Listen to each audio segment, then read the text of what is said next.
Baik, Assalamualaikum warahmatullahi wabarakatuh. Perkenalkan, nama saya Anissa Ramadhani dengan NPM 24782037 dari program Studi Teknologi Rekayasa Internet semester 3. Nah, pada kesempatan kali ini saya akan mempresentasikan atau hands-on praktikum Lab 8 dengan topik analisis data menggunakan Python dataset XAPI EduData.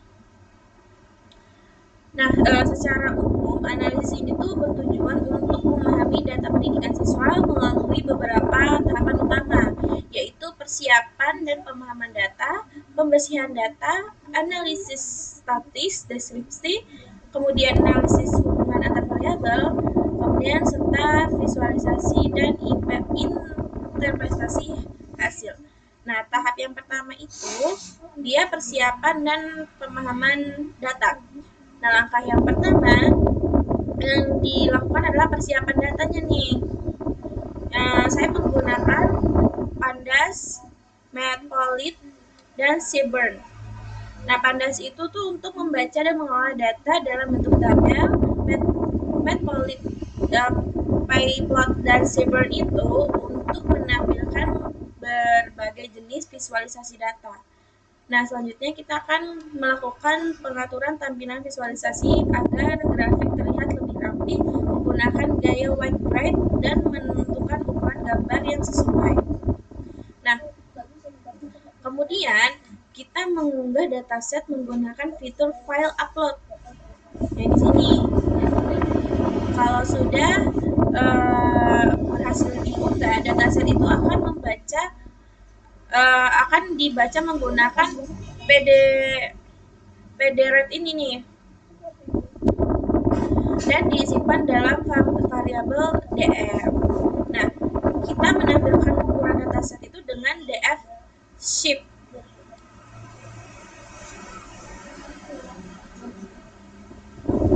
Dan 5 data teratas itu menggunakan df here.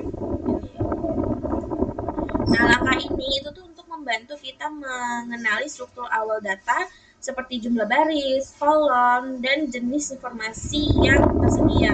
Nah, selain itu kita juga itu menampilkan informasi dataset dengan df info. Nih, yang ini. Jadi ini kan informasi dataset, dia mengeluarkan non null, kemudian data type-nya itu ada objek, integral, dan cuma dua saja ya di sini. Nah, untuk melihat serta untuk memeriksa missing value-nya, kita itu untuk menggunakan df is null. Nih, dia jumlah missing value-nya itu 0 semua. Nah, tahapan ini itu penting untuk memahami kondisi awal data sebelum kita masuk ke proses analisis yang lebih lanjut. Nah, kita masuk ke tahap 2, yaitu pembersihan data atau missing value dan outlier. Nah, tahap berikutnya ini adalah pembersihan data atau data cleaning. Itu langkah pertamanya yang dilakukan adalah memeriksa apakah data itu duplikat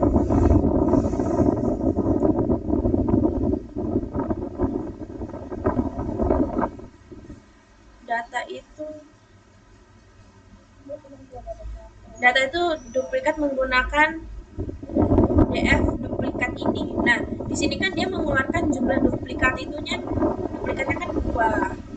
Nah, maka data tersebut itu dihapus dengan perintah df drop duplikat ini. Tuh. Nah, selanjutnya kita mengidentifikasi kolom numerik menggunakan fungsi select data type. Untuk setiap kolom numerik itu kita membuat workload untuk memeriksa keberadaan outlier atau nilai ekstrim yang bisa mengaruhi hasil analisis. Nah, dengan angka ini kita itu memastikan bahwa data yang akan digunakan itu bersih dan layak untuk dianalisis lebih dalam. Nah, di sini kan ada workload-nya. Kemudian di sini ada output kolom numeriknya, di sini ada distribusi dan outlier pada raised hands. Kemudian di sini ada distribusi dan outlier pada Strathouse charts.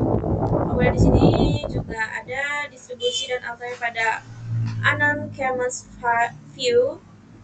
Kemudian di sini ada distribusi dan outlier pada disconnection. Nah, kita masuk ke tahap 3 yaitu statistik deskriptif. Nah, setelah data kita bersih, kita itu masuk ke tahap statistik deskriptif.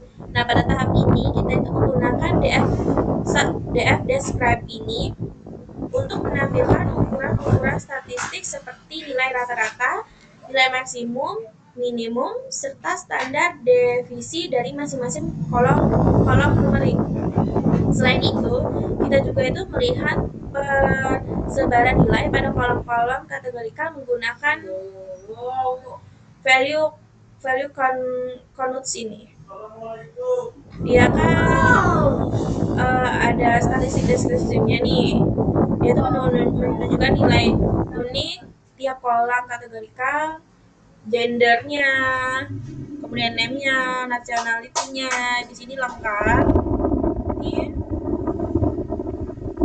Bisa dilihat topik-topiknya, kemudian semesternya juga, relationnya juga, kata neneknya lain kali, kelasnya juga. Nah, langkah ini itu membantu kita untuk memahami distribusi data. Misalnya kan beberapa banyak siswa laki-laki dan perempuan atau bagaimana sebaran kategori lainnya yang kayak ya ini contoh-contohnya kan. Nah, dengan memahami statistik deskriptif ini, kita itu dapat memperoleh gambaran umum tentang karakteristik dataset secara keseluruhan seperti itu. Nah, kita lanjut ke tahap 4 yaitu analisis hubungan antara variabel. Nah, di sini kita menggunakan beberapa konplot untuk melihat bagaimana distribusi antara variabel kategorikal berhubungan dengan variabel target yaitu kelas. Nah, sebagai contoh itu kita melihat perbandingan antara gender dan kelas, melihat pengaruh kebangsaan nasional terhadap kelas, dan melihat hubungan relasi orang tua terhadap hasil kelas siswa. Nah, dari visualisasi ini kita itu bisa mulai mengidentifikasi pola seperti apakah ada kecenderungan nih ke ketentuan berdasarkan jenis kelamin, kebangsaan, atau kondisi keluarga siswa terhadap performa akademik mereka. Nah, di sini juga kan ada perbandingan gender terhadap kelasnya sih. Nih, perbandingan nasionalnya tuh di sini. Hubungan relasi orang tuanya juga di sini waktunya dikeluarkan. Kemudian kita lanjut ke tahap 5 yaitu tahap terakhir visualisasi dan interpretasi. Nah, pada tahap terakhir ini kita tuh membuat visualisasi tambahan untuk memperkuat interpretasi data.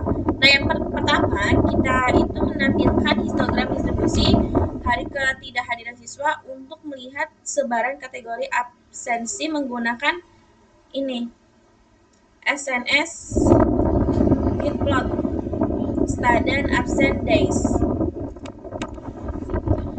Kedua, kita itu menampilkan box plot recent has berdasarkan gender untuk melihat apakah ada perbedaan tingkat presiden antara siswa laki-laki dan perempuan. Ini. Kemudian yang terakhir, kita itu membuat heat map kolerasi antar variabel numerik menggunakan SNS heatmap ini. Nah, melalui heatmap ini kita itu dapat mengetahui sejauh mana hubungan antara variabel. Misalnya kan apakah frekuensi mengangkat tangan hubungan dengan perform akademik. Nah, tahapan ini tuh membantu kita menarik kesimpulan yang lebih bermakna berdasarkan hubungan antara data. Di sini juga dia mengeluarkan numeriknya ya, distribusi hari ketidakhadiran mahasiswa itu dari yang 800 kemudian turun dari 0 lalu naik lagi ke 500 sekian. Di sini juga ada distribusi rising hands berdasarkan gender, kemudian kolerasi antar variabel numerik. Di sini ada warna-warna berbagai macam seperti itu. Nah, mungkin itu saja video video pembahasan dari saya di lab 8 praktikum ini. Jika ada salah, saya mohon maaf. Saya akhiri. Wassalamualaikum warahmatullahi